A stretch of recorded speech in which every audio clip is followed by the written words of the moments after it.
উনুন, test of Bengal, সহজে রান্না শেখার ঠিকানা।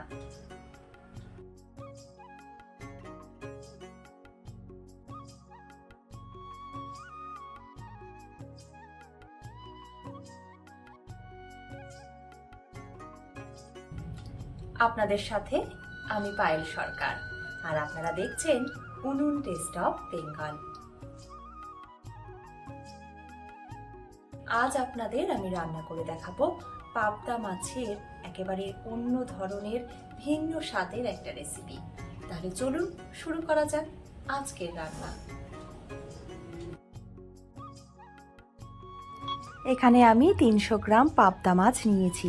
পাবদা মাছ খুব বড়ও যেমন ভালো লাগে না, তেমন কিন্তু ছোটও ভালো লাগে না। এরকম মাঝারি সাইজের পাবদা মাছ খেতে খুবই সুস্বাদু হয়। প্রথমেই আমি মশলা বেটে নেব, আর মশলার জন্য এখানে 1 ইঞ্চি মতন আদা খোসা ছাড়িয়ে ভালো করে ধুয়ে থেতো করে নিচ্ছি। আদা থেতো হয়ে গেলে আদার সাথে আমি দিয়ে দিলাম 1/2 টেবিল চামচ রাঁধুনি।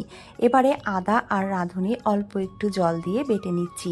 এই রান্নায় কিন্তু রাঁধুনি ব্যবহার করাটা খুব দরকার, এই রাঁধুনি স্বাদ বাড়াবে।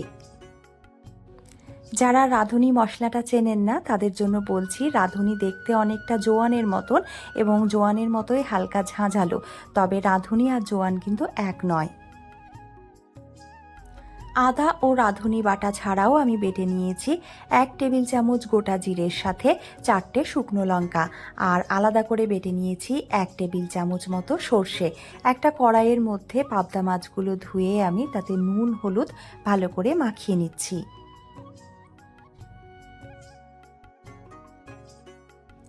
দিয়ে দিলাম 2 টেবিল চামচ সর্ষের তেল। এবারে তেলের সাথে মাছটা মাখিয়ে নিচ্ছি। হ্যাঁ, আপনারা ঠিকই দেখছেন, পাবদা মাছটা আমি ভাজবো না, কাঁচা মাছ কাঁচা মশলা দিয়ে রান্না করব। আর যারা ভাবছেন এতে করে আষ্টে গন্ধ থাকতে পারে তাদের বলছি একদম না, এই রান্নায় কোনো আষ্টে গন্ধ থাকবে না। দিয়ে দিলাম সর্ষে বাটা। এবারে সর্ষে বাটাটাও মাখিয়ে নেওয়ার পর দিয়ে দিচ্ছি জিরে আর শুকনো লঙ্কা বাটা। এই মাছটা যত ভালো করে মশলার সাথে মাখানো হবে রান্নার স্বাদ হবে তত বেশি। দিয়ে দেব আমি চিড়ে রাখা কাঁচা লঙ্কা, আর তারপরে আমি এই মাছটা মশলার সাথে মাখিয়ে রেখে দেব 5 মিনিট।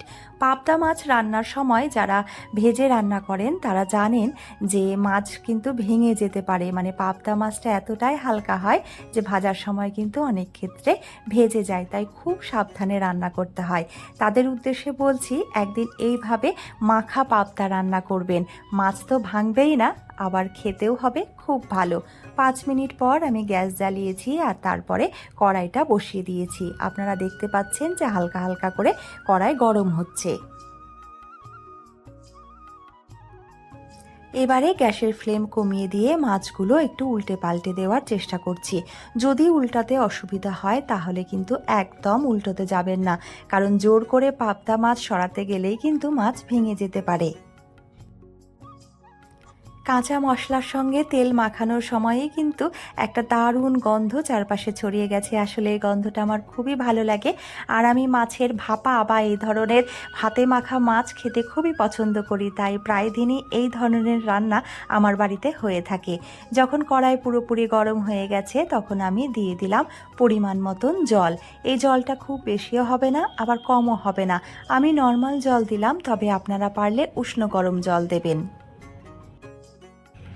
জল বলতে একটা কথা মনে এলো, আপনাদের কাছে আমি একটা বার্তা পৌঁছে দিয়ে থাকি, খাবার এবং জলের অপচয় করবেন না, খাবার ভাগ করে নেবেন, এতে ভালোবাসা বাড়ে।